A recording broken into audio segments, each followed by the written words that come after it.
that info in, and when I hear an echo, of course, that's when we know we're live out there on the YouTubes. It's got that little error, that little line racing across the screen. That info in, and it repeated in my ear hole, so we should be ready. So if you can hear me in the chat room, please do let me know. All right. Let me know if you can hear me. Typing on a tiny keyboard. If you can hear me. Let me know if you can hear me, it says. And I'm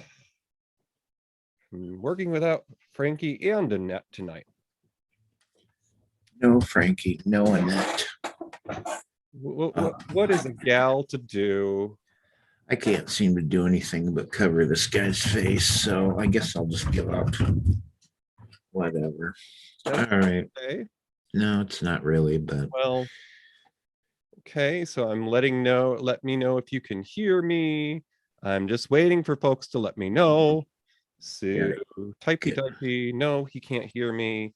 Okay, so let's see, it's Shayeti. Well, that's just my luck, so hang on. Let's see.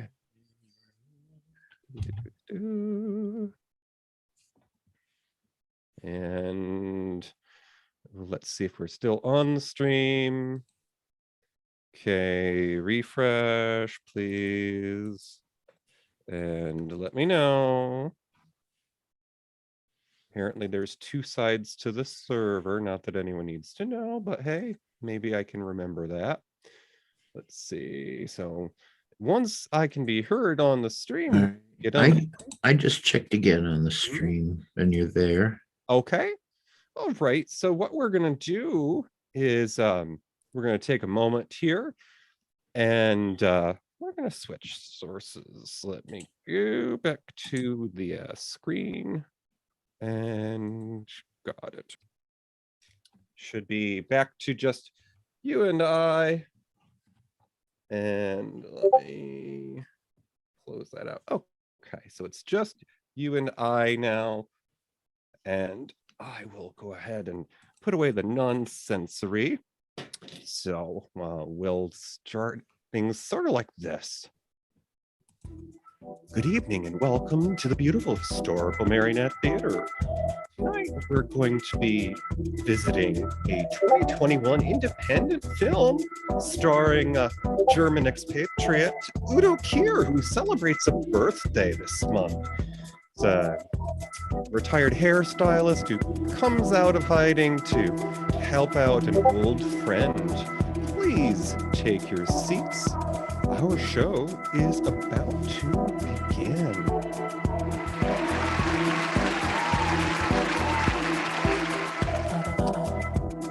Well, good evening. And welcome. Hello, dear Toppy, my nerd brother, my partner in crime. How are you this fine evening, sir? I'm doing fine, DJ. I'm just frustrated by my camera and this picture behind me of our star tonight, and I can't. Anyways, it doesn't matter, but I'm covering his face, and I'm sorry, folks. His face is just going to have to be covered. It's kind of like a George Burns film. It's the God effect. Yeah. So, if you hadn't dropped by to see our beautiful shining faces here on the YouTubes, you've got a whole other reason tonight, because yours truly, I'm decked out as you might see in Elton John's closet, or perhaps Don Knotts on those years that he was on the Three's Company show. Oh my God, you are channeling Don Knotts. DJ, I didn't think of that until you met. No, you're channeling Don Knotts. Off my lawn. Oh, Lordy. We are here to discuss a film of a birthday boy tonight. And after 50 years in the business, as Entertainment Weekly said, he finally landed a role as a leading man. It's October and it's fall Oktoberfest. Speaking of our German expatriate friend, Mr. Udo Kier, it's Oktoberfest in that part of the world. Guess And, so. our barmaid, Gertie, should be somewhere in the house. Do you think? Oh, I'm here, believe me. Well, we'd like to talk about the film tonight. Could you get your little tootsies downstairs there and we can introduce things? All righty, I'm down. I'm down for it. Okay. Yeah. Go. Pat is a formerly flamboyant retired hairdresser who finds himself dusting off his shears when the estate of an old friend comes calling to prepare her for her one final appearance, her memorial. But the two haven't spoken for years, and she was a bigwig with the local conservative politicians. She never even came to his lover's funeral. Will Pat swallow humble pie and accept his laurels? Will his old rival get in the way? Stop off at your local thrift store for some clubbing duds. Just be careful about drinking in public. It's time for Swan Song with Udo Kier and Jennifer Coolidge. Take it away, fellas. What do you get when you take a dash to the silver screen? A pinch of golden oldies and a smidgen of screaming. It's time for Matinee Minutia with your hosts DJ and Toppy.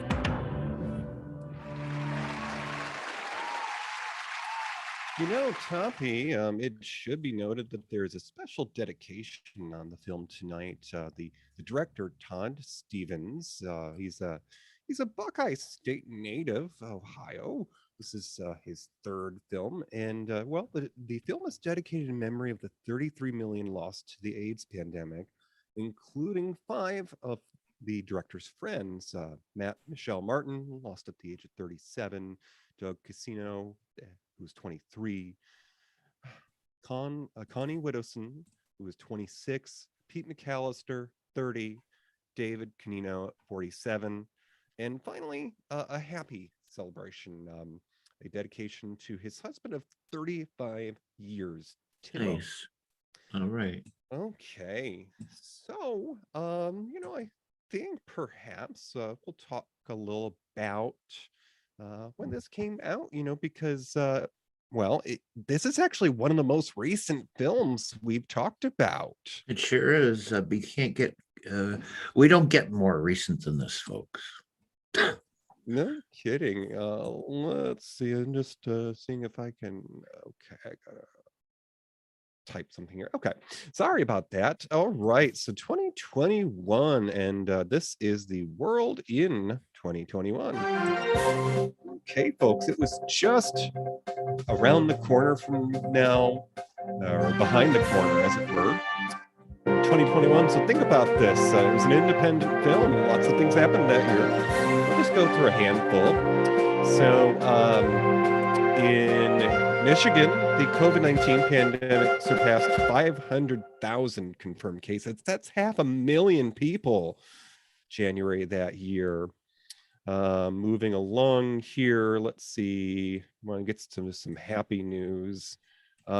Texas became the first state to administer 1 million doses of the Pfizer vaccine in January of that year. Wow. See, moving on, a few other things here. Let's see. So in January of that year, the Food and Drug Administration approved Cabenuva, a complete regimen for the treatment of HIV/AIDS. So it was a new medication, was approved for HIV/AIDS in January of that year. And in the state of Arizona, in the Southwest there, recreational cannabis sales began. Let's see here. What else do we have? Trying to look for some happy things, perhaps, or at least some good progress. Just a couple of others. Let's see. So The FDA in February of that year, the FDA issued an emergency use authorization for, I'm going to get the name wrong, bamlanivimab, and I'm not making this up, folks, atesivimab. It's a COVID-19 medication that was being developed at the time. So, What a surprise. 2021 is filled with vaccines. I uh-huh. wonder why. I wonder, that's odd. That's peculiar. Oh, here's something good. In February of that year, NASA successfully landed its Perseverance rover on Mars 7 months after its launching. Now, it does take quite a long time to get something to Mars from Earth because, That's why it's called perseverance. yes, because the rotation around the sun is actually well, it's kind of like walking into the tide. You gotta go counterclockwise, I guess is what the Simpsons would tell you. The commodes in the south of the equator go. Um, Okay, well, maybe one or two other things, and then we'll move on. Let's see. Oh, the U.S. House of Representatives, so Congress, in March of that year, voted 220 to 211 to pass the 1.9 trillion American Rescue Plan Act of 2021 as a stimulus bill signed into law by President Biden the next day. So, the compensation that many people got during the pandemic, that was part of that. And lastly, let's see. Oh, something good that year. The IRS announced in March of that year that the deadline for tax day was going to be moved. It wasn't going to be April in last year. It was moved up to May. So May 17th, you got a little extension to file your tax there. I remember that helped me out quite a bit. I was happy with that. We do have some celebrity deaths. These are just a handful of our dear celebrity friends that passed away in 2021. We've got Clarence William III. You'll remember him from Mod Squad. He was 81. Richard Donner, that director of many blockbuster movies, like Superman and 79 and Lethal Weapon, movies like that. He was age 91.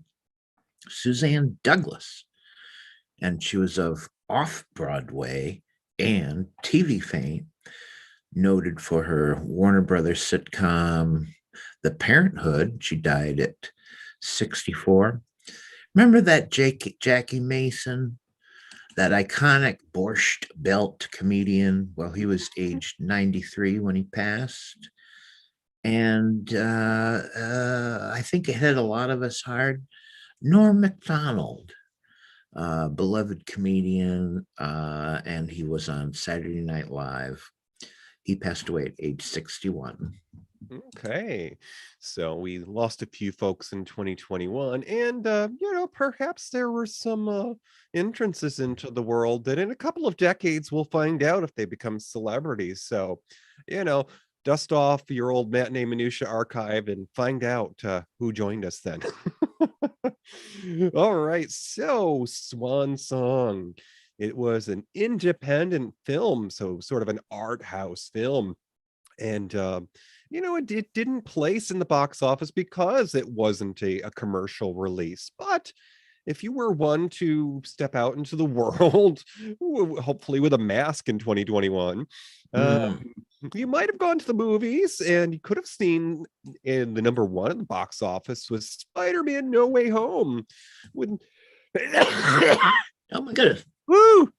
I got a feather boa on tonight, folks. Tickle me. Tickle me pink, literally. Tom Holland, of course, the Mr. Spidey of late, and Mr. Benedict Cumberbatch, of course, who's playing Doctor Strange these days in the Marvel Cinematic Universe. It was a crossover. Spider-Man No Way Home brought in $572 million that year. Lord. Also in the top of the box office, it was a bang up year for the comic fans there, because the number two was, and if you read this you're going to mispronounce it, so trust me, the way this is pronounced is Shang-Chi and the Legend of the Ten Rings. Number two brought in 224 million. Now I'm not familiar with most of the cast. However, it had Simu Liu, Ben Kingsley, and the Grand Dame, former Bond girl, and everyone's favorite mysterious leading lady on Star Trek Discovery, Michelle Yeoh in Shang-Chi. And again, that was 224 million, number two. Now, number three was Venom, Let There Be Carnage. It was a sequel. It had a subtitle. It had Mr. Tom Hardy, that man who, brushed himself off and started his career over again. Mr. Woody Harrelson joined him in that cast. He was the misunderstood bad guy who came out of hiding. Now, Swan Song, it was an independent film. It was released in August of that year.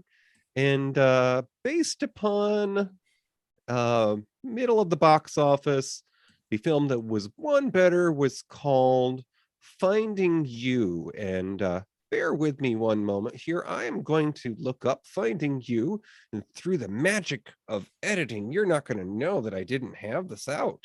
So let's see. Finding You in 2021 was a film where Shane and Jonathan seem to be stuck in toxic relationships until a chance encounter brings them together with a possibility of hope or happiness. So perhaps another independent film that had a little bit more support from the syndicated movie theaters out there.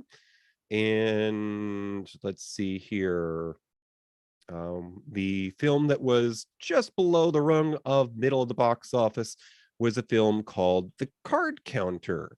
And similarly, I'm just going to bring up The Card Counter, but I'm sure you could probably guess what that's all about here. Let's see, Card Counter in 2021. And this is a film that had Tiffany Haddish. That seems to be a familiar name. And Willem Dafoe.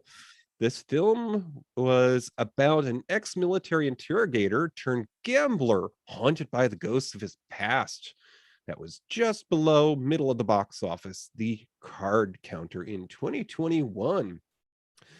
All right, Toppy. So, as we've mentioned before in the past, the Marionette Theater is a place where many a splendid things occurred, vaudeville and magicians.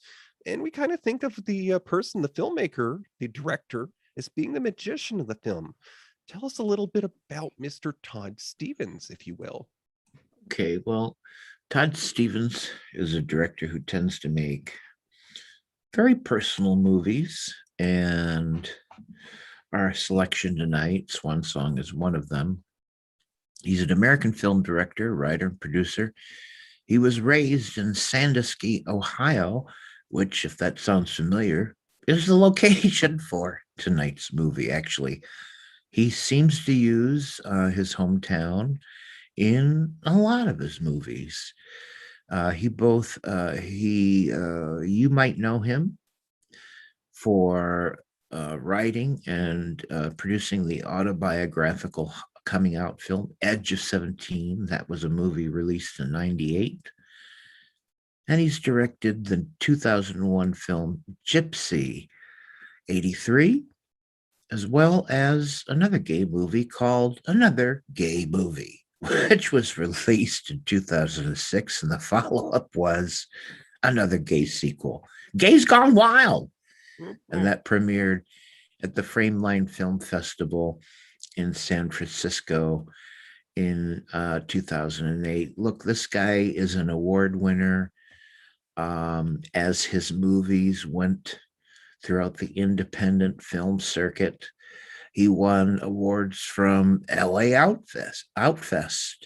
He won the Seattle Lesbian and Gay Film Festival Award. He won the Torino International Gay and Lesbian Film Festival.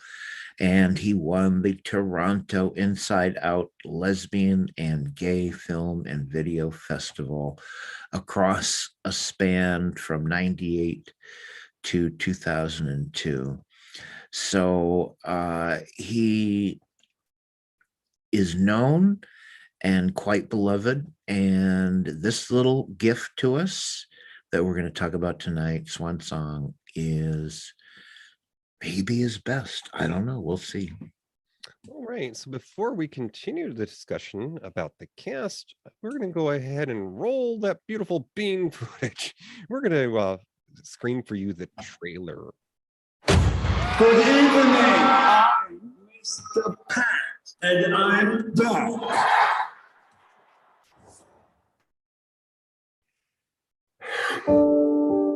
Good afternoon, residents. Lunch will be served in 5 minutes. Our special item of the day, fruit cocktail. Miss Scott, you always had beautiful hair. Beautiful. Patrick Pitzenbarger. It's been years. I'm retired. Rita Parker Sloan passed away. Rita specified that you do her hair and makeup for the funeral. The will makes a provision for services rendered.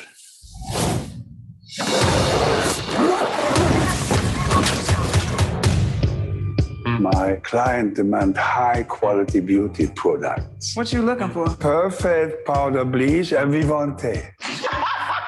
Baby, that snack don't stick to nappy heads. Oh my God. Pat, is it you? You look so athletic. I'm surprised you still remember me. Who could forget the Liberace of Sandusky? I suppose to make a dead bitch look human. Was she a handful? Oh, a demanding Republican monster. Sounds like a nightmare. I adored her.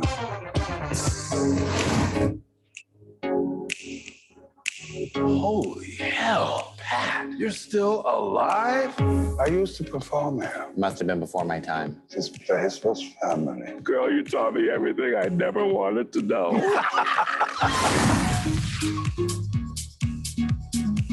Even though I never really knew you, I want you to know you changed my life. Well, ain't you just the sweetest thing? Hit me.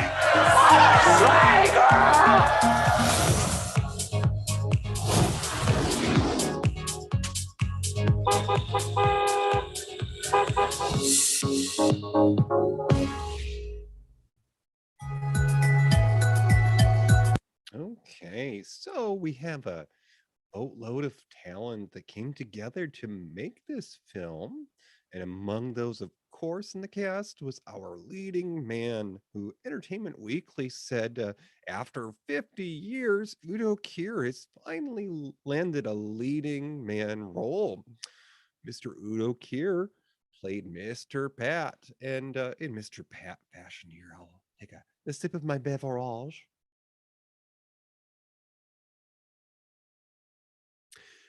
Udo Kier was born in Cologne, Germany, which is the largest city of the German western state of the North Rhine-Westphalia, and the fourth most populous city of Germany. It's home of the third tallest church and the tallest cathedral in the world. The hospital where Udo was born was bombed by invading Allied forces moments after his birth. This was back in the 40s, folks. And he and his mother had to be dug out of the rubble. He grew up without a father. In his youth, he was an altar boy and cantor, so that's a person who sings in the church. He moved to London, England at the age of 18 to learn English. So strap in, folks. This is a celebrated history of Mr. Udo Kier. In 1966, Kier was cast in the lead role for the film Road to St. Tropez. An early starring role in Andy Warhol's Frankenstein followed in 1973 and led to a string of art house, low-budget, and mainstream horror films, including a number of vampire-themed pictures. So 'tis the season to be an Udo Kier fan. And this is in German. It's Die Einsteiger in 1985. In 1998, he appeared on the American screens in Blade. And in 1998, he was in Modern Vampires. And in 2000, Shadow of the Vampire, and Dracula 3000 and Blood Rain. So 2 films in 2005. Udo Kier has also become famous for his work with cult directors, including Rainer Werner Fassbinder, Valerian Borowicz, Gus von Sant, Christoph Schlingelseif, and Dario Argento, whose classic Suspiria in 77 Keir was featured in. He has appeared in almost all of Lars von Trier's movies since 87's film Epidemic. Udo Kier's most famous Hollywood roles include his appearance as Ron Kemp in Ace Ventura: Pet Detective back in 94, and also in Barbed Wire as Curly, who was a NASA flight psychologist. Oh, I'm sorry, getting ahead of myself.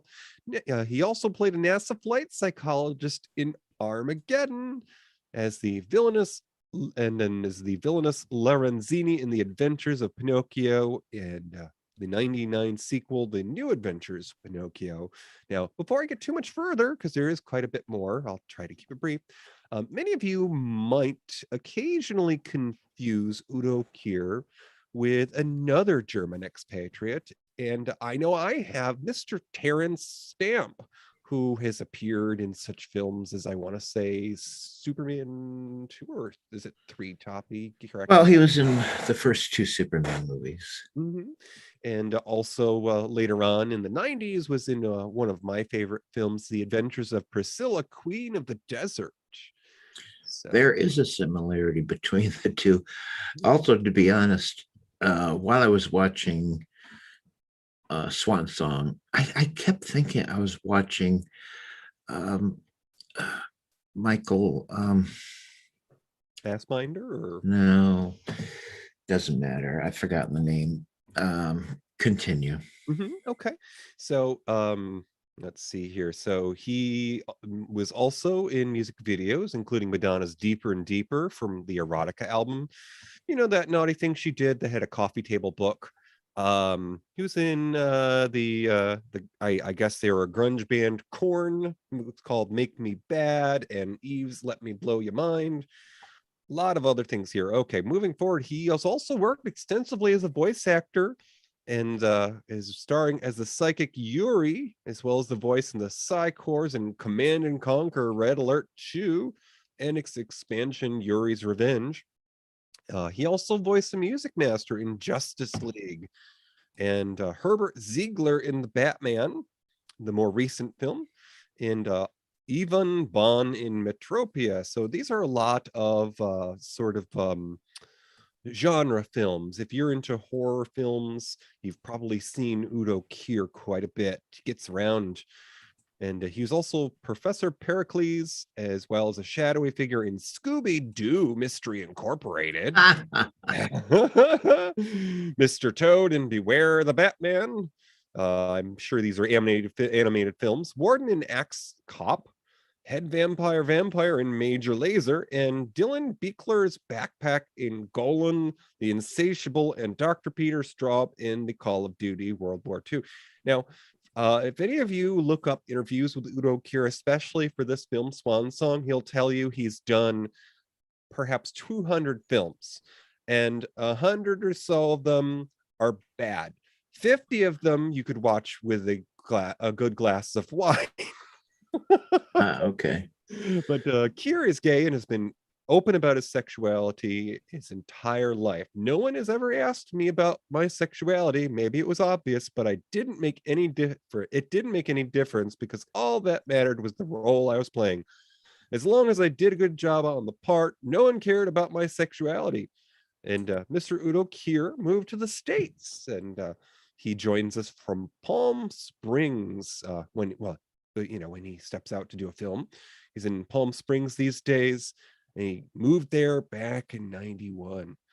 So, Toppy, we are at about that halfway mark. I thought I'd entertain you folks here. Let me drag out some music. We're going to step on over to the snack bar and drink something blue, because that's what I'm having tonight. Gertie, you got any more of that blue stuff? Oh, yeah. Okay, so this is a little gem that I dug up on the internet, and it's a interviewer called Pride Source. This was during a film festival in 2021, and they're interviewing Udo Kier and Michael Urie, who played the grandson in tonight's film Swan Song. Udo, Michael, hi. It's nice to meet you both virtually. I'm very happy that you joined me today. Swan Song is a beautifully moving love letter to generations of older, unabashedly queer people who paved the way for younger generations of queer people, in particular, like the queenier men who just let their freak flags fly. I thought I would start by asking you what made you both say yes to this project. The importance about this film is the different generation of my generation and the going back there and people don't recognize me anymore. And also, you know, in the old days, when you went to a gay bar, you were looking left and right if nobody would see you from your neighbors where you're going. And now they're holding hands at Appleby. So that is okay. I mean, you see, I'm from Germany, and in Germany, there were even a paragraph called 175 when I grew up. And if two men lived together and the neighbors were hearing some erotic noises, they could call the police and the people were arrested and put in jail. And you know, I think it's so wonderful in relative short time that now even two men or two women can get married and adopt children, and it's amazing. So there's a totally, and that is for me was the film, the different generation of going back, and then the opportunity that the lawyer offers me $25,000 to do the hair of a woman who died. What's so beautiful, I think, about Mr. Pat, and I think the way in which I relate to Mr. Pat is that this, even though now it's 2021, queer people are accepted. I can walk down the street holding hands with my partner, and I don't feel any shame anymore or any danger. And I actually feel proud to do that. I feel that even though we're legal, we're allowed to marry, we're allowed to have kids, we have full protections under the law for the most part.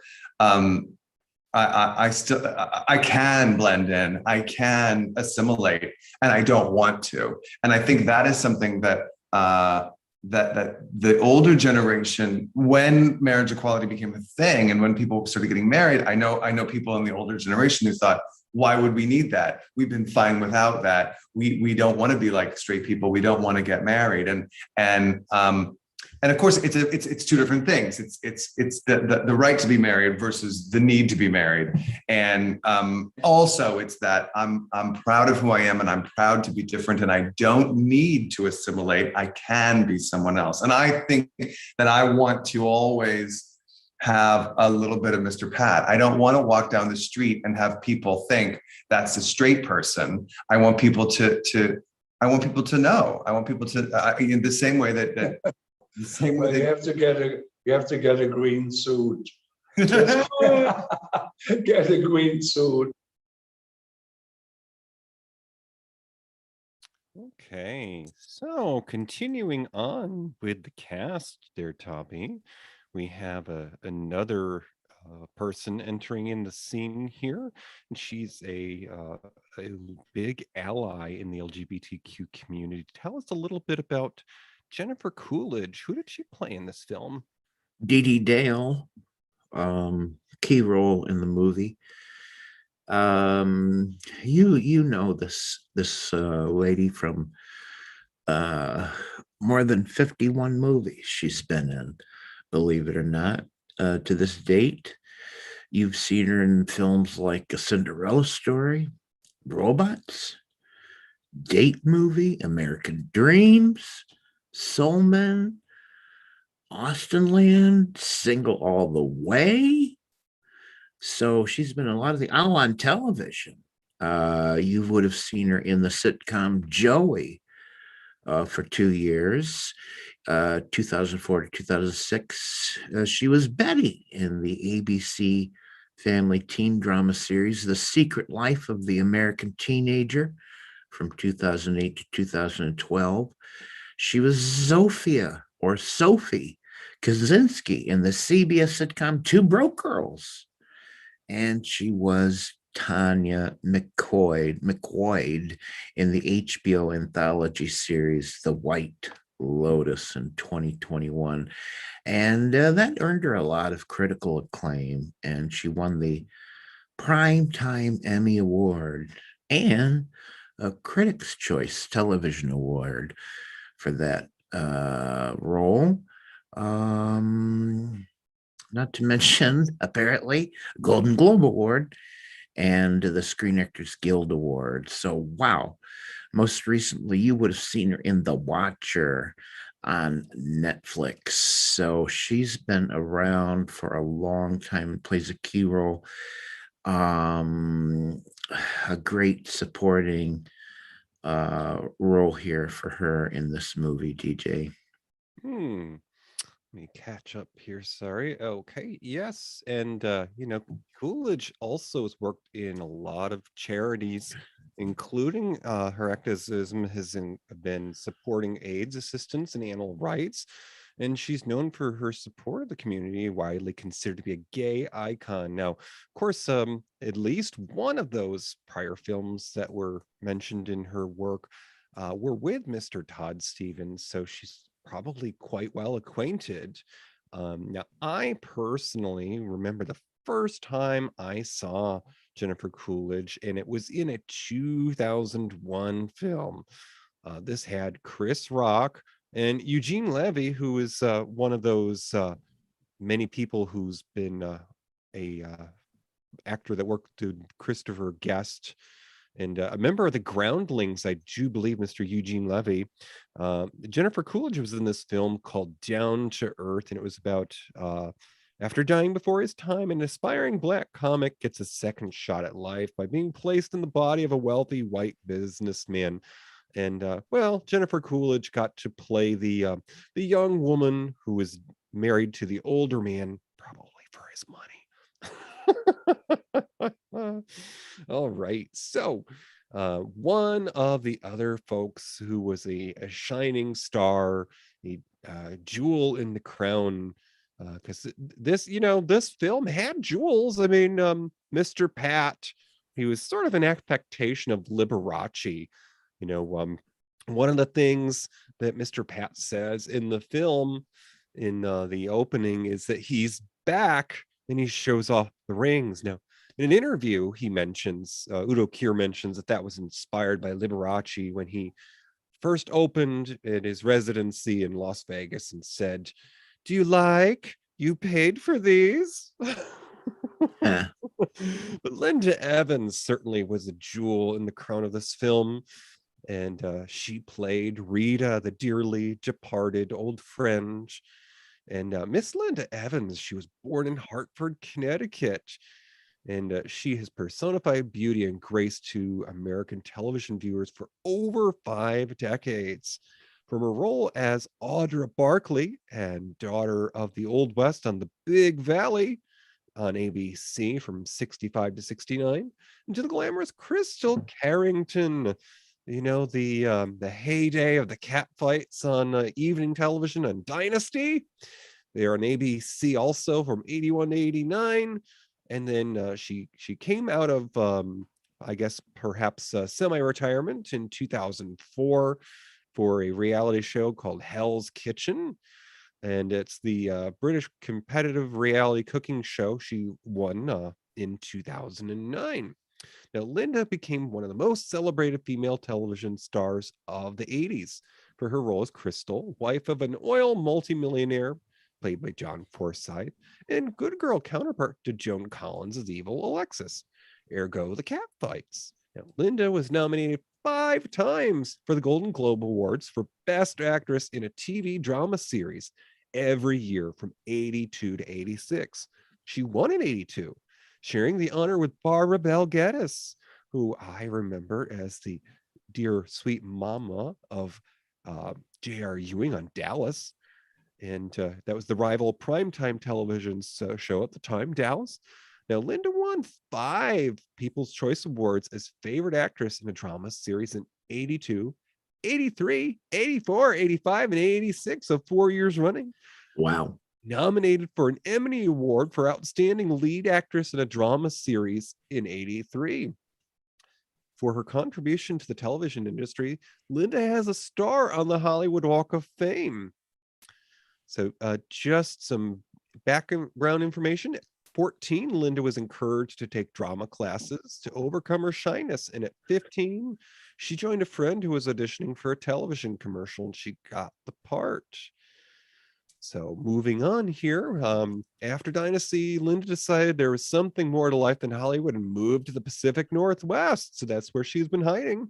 She began an extraordinary journey of self-discovery.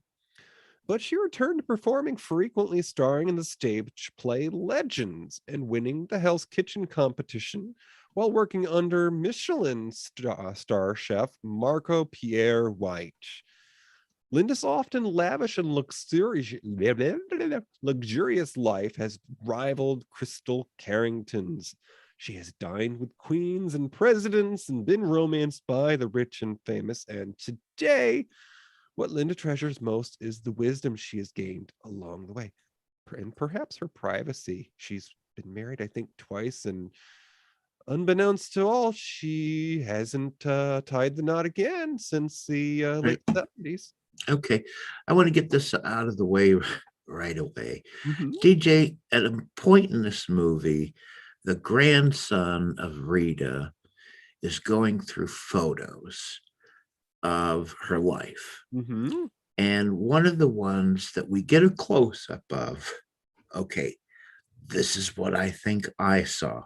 I saw Linda Evans with her co-star from Dynasty. What's his face? What's his face? What's the actor's name? John Forsythe? Yes. I swear to God, as possibly a nod to that or whatever, it was a close-up of the photo, and I swear it was Linda Evans and John Forsythe. And he said, this was marriage number 2 or whatever. Did you catch that? Did I just make that up? Did that really happen? No, I'm pretty sure you're right. And it's kind of cute because they just play into it with the conversation there. The grandson said that grandma picked out all of her photos for the memorial. Well, this was a choice that you made, DJ. Where'd you run across this? How'd you hear about it? What's your history with this? Okay, well, I learned about Swan Song just before our season 4 ended for the summer. This was a film that was actually promoted during Pride Month, June, on the service I found it on, Hulu. And, as Udo Kier is an proud actor of many a film with a celebrated career, it also felt certain, apropos that we discuss this during October, his birth month. But,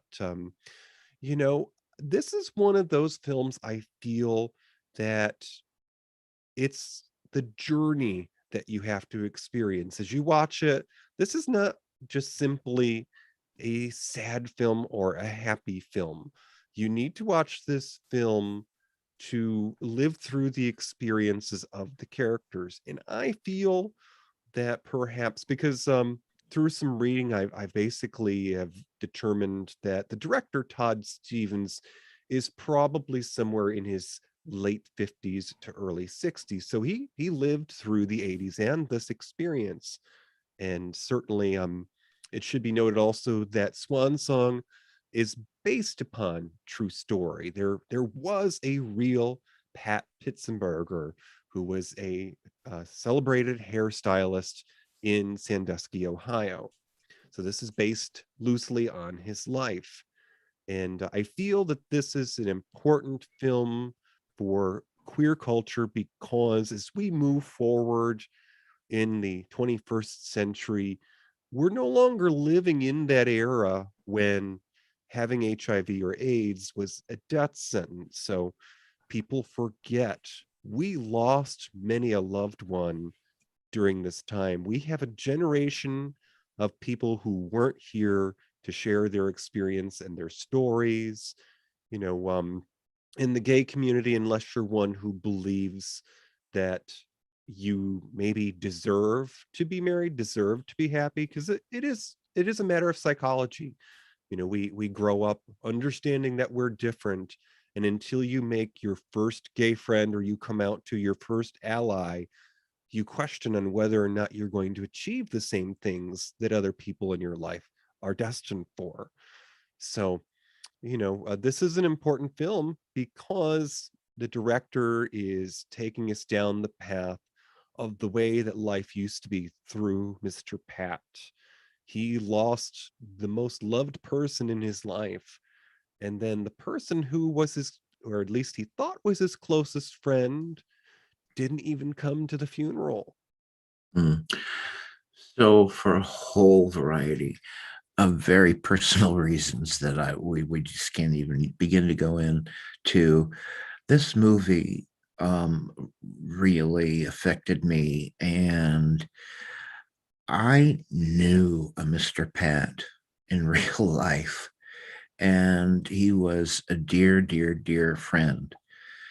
And I can't go into it all, but it played so real for me, and Udo's performance played so real.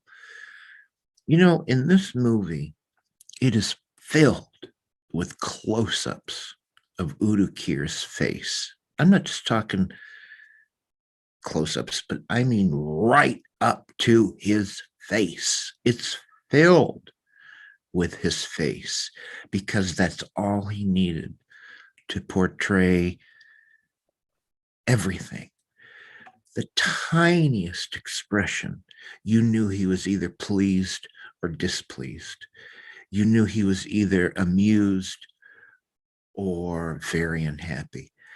This is such a nuanced performance that it's staggering. And all the director needed was to just put that camera on his face. You didn't need dialogue. And you knew what he was thinking. Absolutely phenomenal. Oh yes, and through interviews, I've learned that because I'll be honest, this is really the only film that I've knowingly watched with Udo Kier in it. Now, of course, this is one of the only times that he's played a leading role, but I for the most part I'm a stranger to his body of work, and one of the things that was said in an interview was he doesn't believe in rehearsing. He also went to great measures to not introduce himself to certain environments, like spoilers for those of you who, of course, may not have seen this. It is hard to come by because it's an independent film, but I guarantee you that if you enjoy queer cinema, this is a film that's a necessary watch. It's not going to be a happy, you know, feel good about your life movie, but it is going to feel relevant because, as Toppy said, he knew someone like Mr. Pat. Many people have known people like Mr. Pat. And until films like this are made, those are stories that may not get passed down. So I'm trying to think of where I was going to go with that there. But Udo Kier says that he's not one to rehearse. And there's a scene in the film where Mr. Pat goes back to his hometown, and he goes to the cemetery, which is where his partner, his lover of many years, was laid to rest. He died from AIDS, and he hasn't been to the cemetery since the funeral. Udo Kier volunteered in the interviews that he refused to go into the cemetery and see the headstone until they were ready to film the scene, because his art is the experience of the introduction. He wants you to see his reaction to that entry of the environment and the elements. So yeah, and what a scene it was, because with absolutely no dialogue, again, we see the character Udo plays, Pat, caressing the headstone, ferociously hugging the headstone, putting his head on the headstone, crying. And we know, no dialogue whatsoever, how much his lover meant to him. And he passed of AIDS. And in a scene that was repeated by the thousands back then, his lover didn't have a will. And so what happened to the estate and his belongings and everything? Well, some nephew got it. Patrick didn't get anything. He was destitute. He lost the home, he lost the business, he lost everything because some nephew somewhere came out of the woodwork as the last surviving relative, got everything. Yeah. And you know, we come to know Pat in a nursing home, you know, one of those horrid institutional awful places that we stuff old people into. But you know, despite the vivid and harsh realities that were fraught in this film, there are some very poignant moments that tell you the kind of person Pat was just by virtue of his service to the community as a hairstylist. He had a role in helping people feel good about himself. And one of those scenes is right there in the nursing home. There's a woman in a wheelchair in the stairwell, and she's lost, well, perhaps she's lost the ability to speak because she doesn't speak in her scenes. But he talks to her and he does her hair in the stairwell.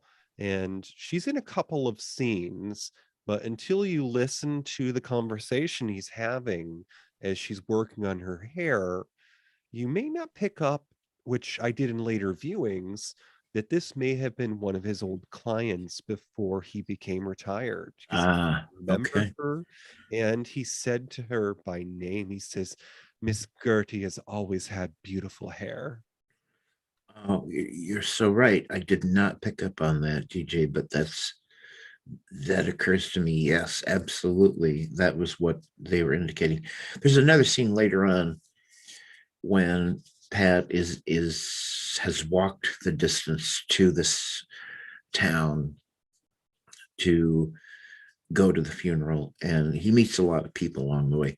And one of them is a lady that she recognizes him, and she says, "I know you. When I was 16, you made me up as a blonde and blah, blah, blah, blah." And she tells this whole story. And he pretends that he remembers her. And over the course of the scene, you know, she reveals, she tells him, "You really made me feel beautiful." And it was important to her. And finally he remembers her and tells a list of things to prove it. The name of your son is blah blah, and that year was yada yada. And he says, "Yeah, it's all up here. It's all up in my head. It takes a little while to come down, but it meant something to her." And the grandson of the woman who's being memorialized, he reveals at the end, "You know, I never met you, but because of the stories my grandmother told about you, I feel like I know you. And I want to tell you that you changed my life." Because he was gay and he was having a bad time. And his grandmother, when he came out to her, told her all about her good friend, Pat. And this is a revelation to Pat, because he came to believe that Pat didn't think much of him, and that she didn't come to his lover's funeral, and he was rather bitter. In fact, he wasn't going to do her makeup and hair at all. It took a lot of convincing, and he gave up several times during the course of this movie. He ran away from it, in fact, but finally he did it out of respect. And then at the end, there's this beautiful moment where the grandson reveals, no, she'd been talking about him all along, and he knew all about him. And just knowing about him and how out and flamboyant and that he had a lover and he had this life and it was a good life, completely changed his whole idea of what he could be and how he could be gay in the world. So that's a really key point in the movie. We're getting close to the end, DJ, and I got to tell you, one of the best things that happens from beginning to end of this movie is that Pat is a kleptomaniac. All right.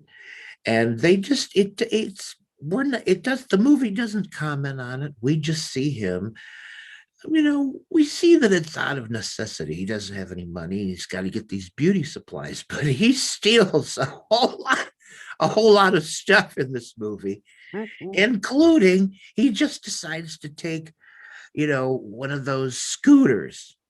I don't know where he just, and he doesn't think anything of it.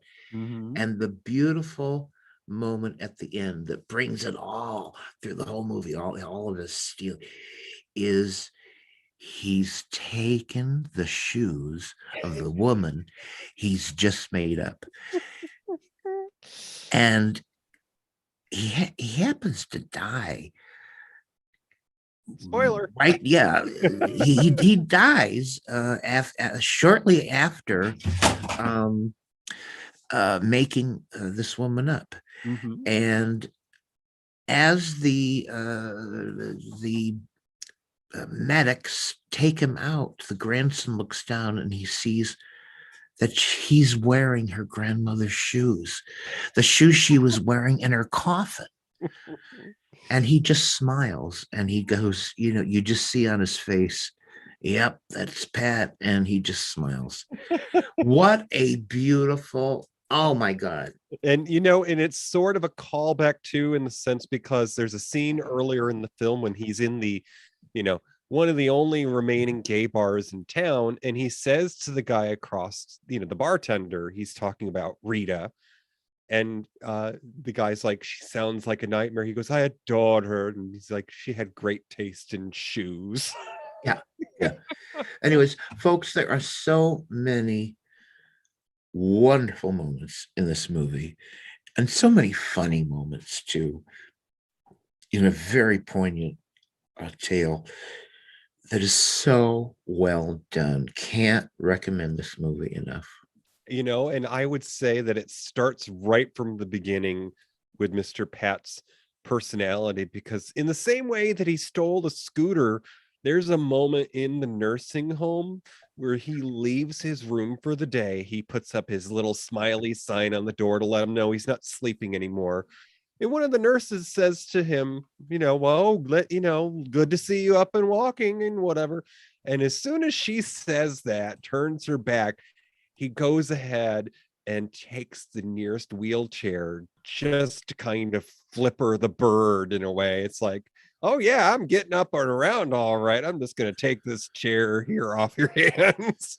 Right. And of course, through much of the movie, he's walking. He leaves the nursing home on foot and walks to this town where he's got to, make this woman up. And it's a long damn walk.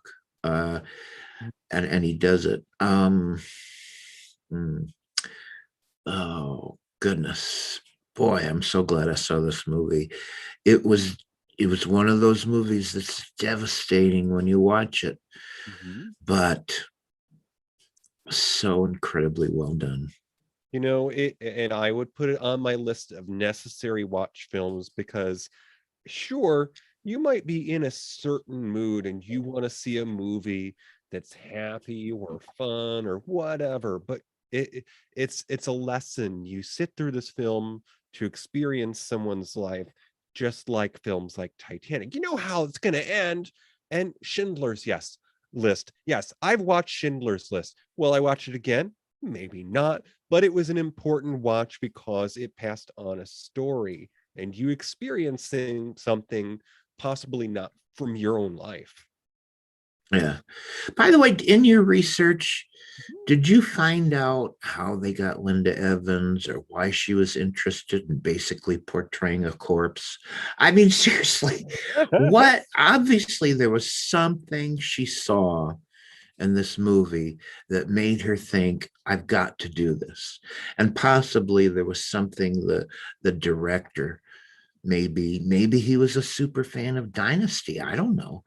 I don't have the absolute answer, but I can only venture to guess because as they discussed the casting in some of the interviews, basically it seemed like some of the pieces started coming together once they landed certain roles, like getting Udo Kier as the lead. So I believe just simply by virtue of Udo glowing on the interviews about getting a chance to work with Linda Evans, that it might have been kismet, that they might have admired each other's careers. And once he goes on the cast, she was probably coming out of the woodwork. Yeah. By the way, your hubby Billy posted a photo of a very young Udo Kira. Did you see it? Because you've got to scroll back up and take a look. Yes, he looks a little like Kevin Sorbo, although probably less conservative. Well, all I can say is what a beautiful man. He was, and a very handsome man he remains to this day. But boy, I'll tell you.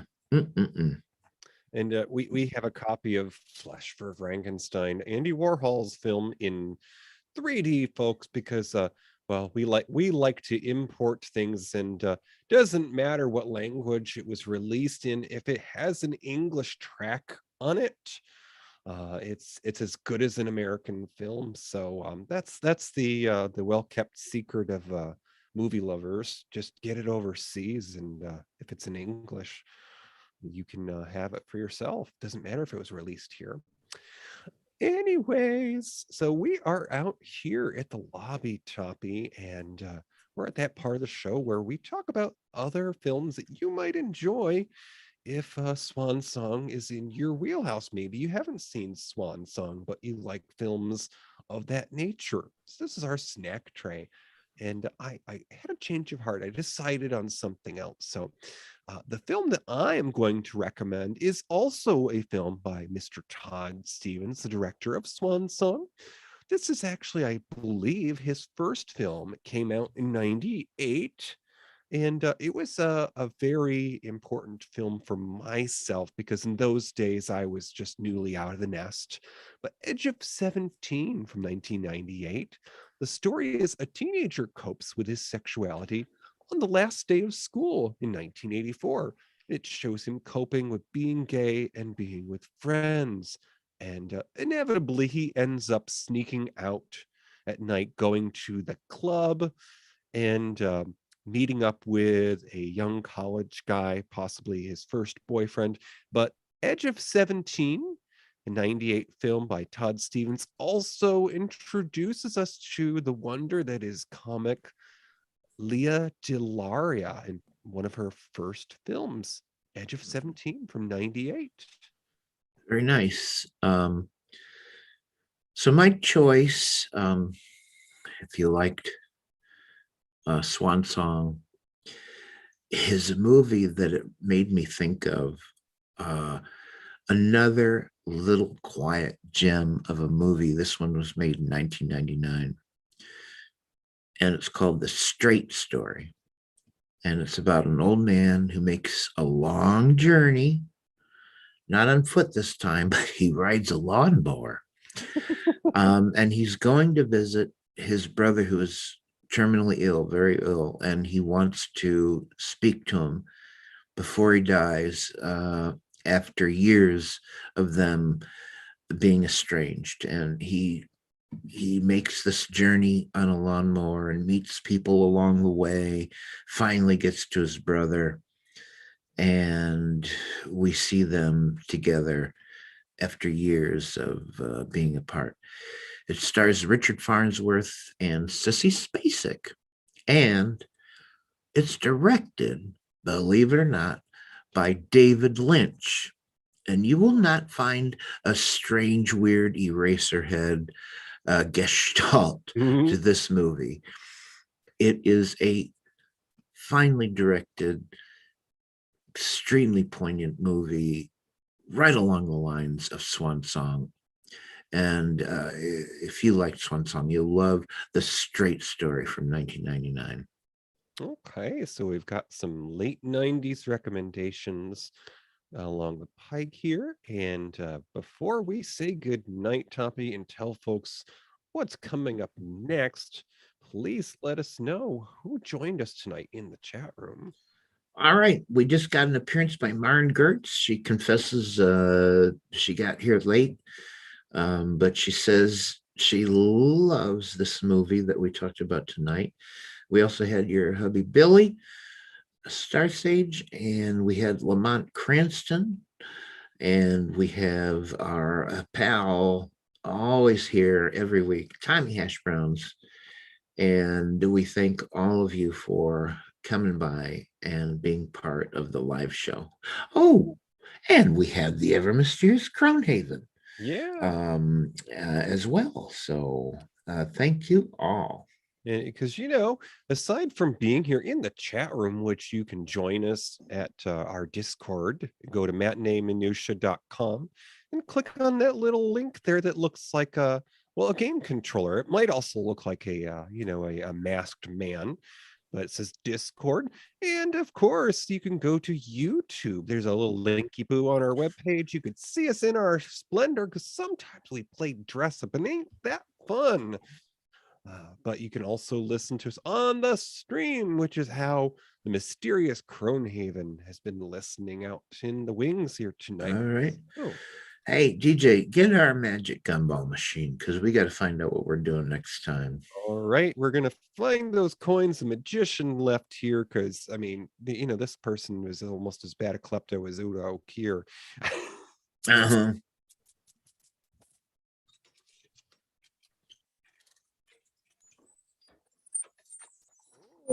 Oh, this one, it's glowing. I think that means something special. It's a listener request. Oh, it is indeed. Well, next time on Matinee Minutia, it's a movie by the director of Butch Cassidy and the Sundance Kid. It's an early 80s comedy drama. It stars Robin Williams and Mary Beth Hurt. It's about a struggling young writer who finds his life work dominated by his a struggling young writer finds his life and work dominated by his unfaithful wife and his radical feminist mother, whose best-selling manifesto turns her into a cultural icon. Next time, by listener request, The World According to Garp. Oh, well, and it should be noted that Robin Williams did have fun with his films. So, this wasn't made to be a box office smash. I'm sure he probably just did it because it sounded like fun. And, I don't know. It was a bestseller, and I'm sure they wanted it to be a box office smash. Oh, and if you're looking under the cracks or the carpet here, perhaps if you join our Facebook group, look for Matinee Minutia and join our Facebook group, you might occasionally get an opportunity to somehow see some of these movies that aren't on streaming. Because here at Chateau Star Sage, we have a library that rivals that of Congress, or the Library of Congress, one of those two. Okay, mouthful. So bottoms up, folks. Hats off, not really, to our celebrated folks like Mr. Pat and all those great queer filmmakers out there. All right, Toppy. In the ways of the old days of radio, would you do us a favor and say good night in that special way? Good night, Gracie. Thank you for listening to Matinee Minutia. Our show streams live on the first and third Friday of the month. Go to universpods.net. Click the tower for audio. Enter Discord for chat. You can find our show anywhere you listen to podcasts. Visit our webpage at matineeminutia.com. Tweet us on Twitter at Matinee Minutia. Find our group on Facebook. Have an idea for a show? Or why not let us know how we're doing? Email us at matineeminutia@gmail.com. Show's gone wild with Matt and Tom. Speak up. The Smellcast by Tommy Smelly. Be heard. Tastes like burning with Tim and James. Unique voices in podcasting. The Shy Life Podcast with me, Paul the Shy Yeti. unibuzzpods.net. And for those of you who may not have been aware, part of the soundtrack of Swan Song, the original music in it there anyways, was made by members, or at least one member, of the B-52s. Another example of queer artists. So check that out. Look for the soundtrack. It's out there in various places, playlists mostly. I don't think an actual official soundtrack came out, but thanks for joining us.